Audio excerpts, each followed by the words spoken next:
कभी ये एहसास हुआ है कि डर पूरी तरह खत्म नहीं होता, लेकिन उससे आज़ाद हुआ जा सकता है।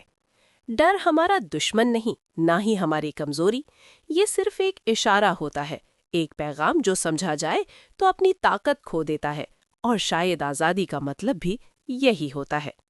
इस सफ़र में हमने ये सीखा कि डर से लड़ना उसे मजबूत बनाता है। डर को दबाना, उसे भगाना या उसे गलत कहना, ये सब उसे और गहरा कर देता है। मगर जब हम डर को समझने लगते हैं, जब हम इससे पूछते हैं कि तुम यहाँ क्यों हो, तो वो धीरे धीरे अपनी आवाज़ धीमी कर लेता है। समझ डर का सबसे नर्म जवाब होता है। आगाही डर का दुश्मन नहीं, उसका रोशनी वाला पहलू है।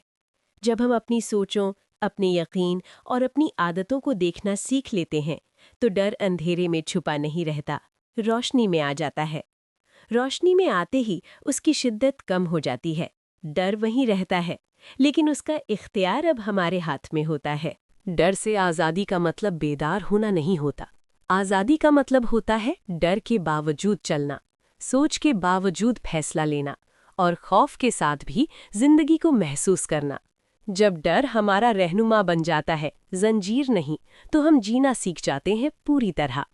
शायद डर कभी पूरी तरह छोड़कर ना जाए, और शायद उसे जाना भी नहीं चाहिए, क्योंकि डर ही हमें अहमियत का एहसास दिलाता है, हमें जिंदा होने का एहसास देता है।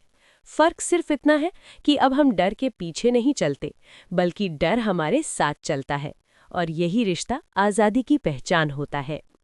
इस पूरी सीरीज में हमने डर को कई पहलुओं से देखा, सोच से, यकीन से, खामोशी से, राहत से, आदत से। और शायद आखिर में ये समझ आई हो कि डर कोई एक चीज़ नहीं, बल्कि एक सफ़र है। ऐसा सफ़र जो हर इंसान अकेला तय करता है, लेकिन अकेला नहीं होता। अगर आपने इस सिलसिले में कभी खुद को पहचाना हो, कभी अपनी खामोशी सुनी हो, या कभी अपने डर पर सिर्फ एक लम्हे के लिए मुस्कुराने की हिम्मत की हो, तो ये सफ़र काफ़ी था। याद रखिए, आज़ादी का मतलब डर का ख़त्म होना नहीं, बल्कि उसके साथ जीना सीखना है।